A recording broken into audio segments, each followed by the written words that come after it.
I don't want to push anything on her, but I need her for her to know why it's so important for me, for her to always tell me how you feel. Wake up, it's time for the real show. Hey, ho, what up, though? It's the MeekMelly Show. Hey, ho, what up, though? It's the MeekMelly Show. Hey world, what up? It's your girl MeekMelly, and today on the MeekMelly Show we have two entrepreneurs, a mother-daughter duo. We have Camille. Hi guys. She is a queen here in the Queen City. She also goes by Congo Queen. We'll get into that a little bit later because I love that. Then we also have her beautiful, talented daughter who's only 14. She's an author, an entrepreneur, so we definitely want to see what Lanaya has going on. So guys, I just want to first welcome you to the MeekMelly Show. Thank you. We're so happy to be here. Yes, thank you guys so much. I definitely appreciate you guys being here. So just to get it started, just to get things rolling. The name of the book is My Mom Told Me I Could Do Anything. Yes, my mommy told me I could do anything. My mommy. So you still call her mommy or mom? I call her mom. Mom, okay. Mom, but if she wants something, it will definitely. Because I'm 35 and sometimes I'm still like mommy, and I'm like, right. like she pulls out that card. She'll pull out. Yeah, I can tell she's spoiled. You can definitely see that, but we're gonna tap into that later also. But how did the name of the book, or how did you guys even think about writing a book together? You want to take that one? Well, like, me and my mom are always together, and there's a moment she's like, oh my gosh, we need a show, we need a movie, we need something. Right. And then she came to me with the idea, like, let's write a book. And I'm like, let's write a book. Right. Oh my gosh. And how long ago did you guys start writing it, and how long did it take to get it done? It took about a year and a half, 4 years. Yeah, because we would start and stop and start and stop. But when it was just like, okay, we had to give it a deadline, and we were like, okay, we're going to get it done. Right, that's good, because I've been writing a book for like 13 years. So the fact that y'all did it in a year is really, really good. Yes. So did you let her have control over certain things, or was it just like a dedication together, the whole thing? The whole thing would be a dedication together, like from every avenue to our beginning of the book, where I really asked her to chime in, even when I was writing, like, does this sound right? What would you say right here? Like, so I really wanted her to be hands-on with every aspect of the book. Right. And are you a teacher too? Or I know you have the daycare, but what else? So I do a little bit of everything, but I do teach preschool also. Okay, so does that have anything to do with it too, that helped you get it done because you do have experience in kind of education or writing? I would say maybe so. Education is, I'm very serious when it comes to her education. Right. So when it comes to writing, it was just a very, I would say it was kind of an easy thing for us, because I make her, I don't have to make her as much now, but read and then just give me a paragraph a day about your day, because I want her writing to be so really strong. Right. So yeah. Okay. But you have two other children, right? Or she has two other siblings? What? I have two. Yeah. But she's your only baby. Yes. Okay. So how was that? Just having one baby this whole time? It's good for her. I would say she's very accustomed to being the only child when she's with her mom. I love it because I just get to. I think it's a privilege to kind of get the focus, just on her and her child rearing. And when it comes to just from, like I said, from her education to her extracurriculars and athletics, it just gives me the time to just, it's really just her. Yeah, I definitely agree with that. And then you say you do have two other siblings. Where are they? Are they here in North Carolina? No, my second youngest sister lives with her mom in Florida, and then my youngest sister lives with my dad and my stepmom in California. Okay, your stepmom. Yes. Okay. How was that, having a stepmom, and then you have a mom that you're really, really close to? Her name's Celise. Well, my stepmom's name is Celise. Celise is very nice. Okay. That's good. So her and your dad, have a good situation, good marriage, and you go out to California and visit them at all? Yes, I just came back yesterday. Oh. Okay, so what did you do? I love Cali. How was Cali for you? Was that your first time going, or do you go all the time? We went one time to visit her family, but it was really short, so we didn't get to do much. But this time it was really fun. What all did you do? So they stayed in Fremont, so I did indoor skydiving, which was really fun. We went to this place called Pier 39 with a bunch of restaurants and like aquariums and museums. And we went to this 80s arcade called High Score. It was either High Score or High Stakes. It was really fun.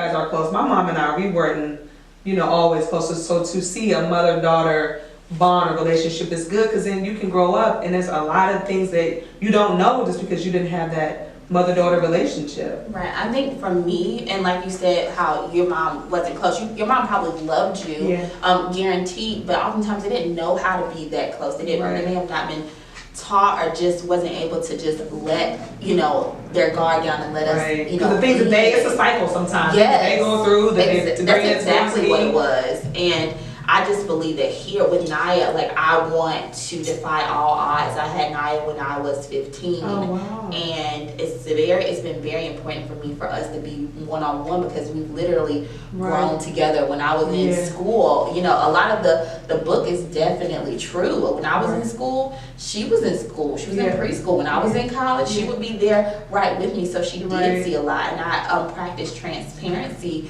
with her when it comes to bullying, when it comes to sex, when it comes to drugs, because I need to be the one to teach her. I can't afford for society. Because the way society is now is social media. Right. There are a lot of kids who are waking up and just being raised on what they see. That's the first thing that they do. And even for me, it's like, I don't want you. That's not the first thing I need you to do in the morning. We practice meditation. I talk to her. We talk about prayer and just just trying to do the right thing and raise her the right way, because I'm not going to be around all the time. And I need her to just know that, you're better than bringing somebody down. I need you to use every platform that you have to uplift someone. Everyone doesn't have a mom like your mom. So I need you to be the one to just give them a hug or let them be know positive, encourage them, And sometimes we have to do that. But I was going to say, being that you had her at 15 and you're 14, do you understand that she had you at 15, or does that, how was that? I understand it, and even though she might not notice it, but she's really attached to my at this point in time right now. But it's totally. Of course you can see yourself being a mom, but does that make more proud of your mom that she did do this at a very young age, and to be now where she is, a woman that's full of brands and businesses and things underneath of her, that's even more special. Yeah, you know what I mean? Very proud of her. That's what's up. Oh, thank you. Do you want more kids? Or is it because you started early, it was just you're comfortable now? No, I love, one thing about me, I love children. I love what I do, what I call community mothering. But me and her talk about this a lot, and I have rules. My child has given me rules for having other children. And dating rules too. Do you give her rules on dating or curfews or boyfriends? Because I know you're protective. My girl's very high standard, so dating rules aren't really a problem. But I told her she can have another kid when she's married and I'm in college. Okay. Yes. Married out the house. So that means you're not going to be there to babysit. I'll be there. When she come back, when she come through, she'll be there.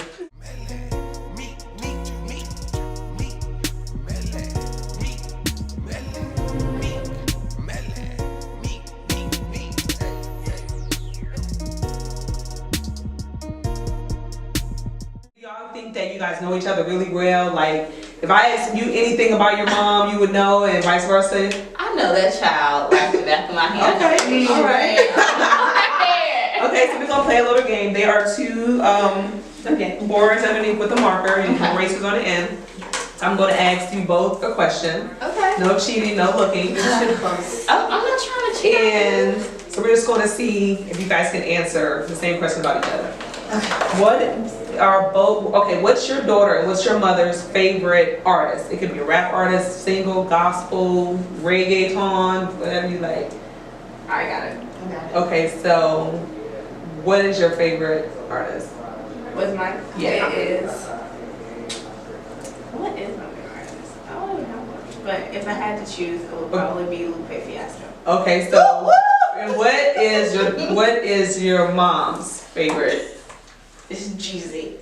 Yes, because every time her song comes on, this is your stepfather.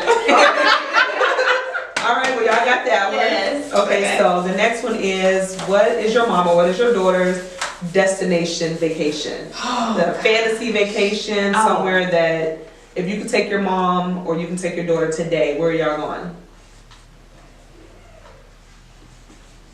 I spelled Okay, so Naya, what is yours? Where do you want to go? I always want to go to Tokyo Disney. Disney, Tokyo.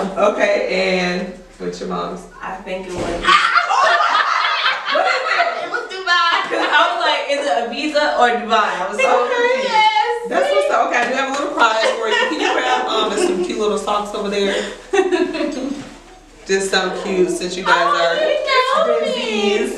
I need socks. You're welcome. welcome. Coming up, you know, welcome. disappear in the white Yes. shirt. Well, y'all really do know each other. Like I said, my mother and I, we weren't that close growing up, but it makes me appreciate because I had 3 sons and then finally a daughter. So it really makes me really appreciate and try to try to just share a bond with her. You know, try to do things differently and try not to be absent on things that are most important. Because even at 35, sometimes I'm still 35? keeping. Yeah, I know, right? I'm still keeping things in the back of my head like that's stuff you should let go of. But I just don't want to make certain mistakes that can later on be heartbreaking to her. But we talk about those things too. I'm very transparent into, like you said, anything that's in the back of my head, anything that happened, I need for her. I don't want to push anything on her, but I need for her to know why it's so important for me, for her to always tell me how you feel. Right. And it's okay for you to, even if I may not digest it the right way, give me a moment. Right.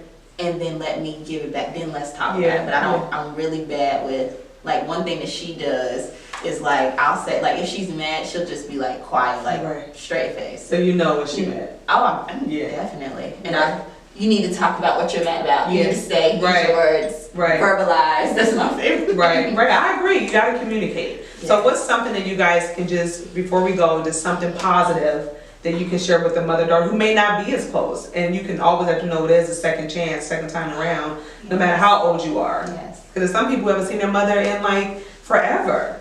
You know what I mean? So what's something positive that you can just share with us, a gem that we can walk away with today? Go ahead, Naya. I think you guys should be able to bond on your mistakes. Like, Ma has always told me stories in her life where she didn't always make the best decision, but it shows that she's human and she does make mistakes. And when you make mistakes, you can talk to your mom about it. That's what's up. I like that. I think mine would be that understand that this is what I tell Naya all the time. I baked you in my tummy. Like, I baked you for 9 months. I made you, like, and you are a part of me, and Mom has to know that, you know what, it's never too late to say sorry. It's never too late. And a daughter needs to hear. I understand that you want to show, but they need to hear, I love you. Like, look them in the face. I love you. Like, I'm very serious. I love you. And that's how serious it is, because I need for her to know. It's not, in our day, they could just say, it was I don't know about your mom, but, you know, it wasn't always easy for her to say, I love you. And sometimes you just want to hear that word. I know you want to show it, whatever, but I need you to say and it's funny because it was talking, my sister would be on the phone like, when last time Mommy said she loved us? You know what I mean? Like, so that's real, you know? And we can't use those situations to traumatize our children. And not stay out. You have to use that to be proactive and say, you know what, I need to fix that in my home and say, I love you. I like that. Y'all good with me. You know? Well, yeah, so there you have it. You have tuned into the MeekMelly Show. This episode will be shown next Thursday, and this is the authors of My Mommy Told Me I Could Do Anything, Maya Miller and Camillya Masunda. And don't forget your gift. Okay, your gift is your book. Okay.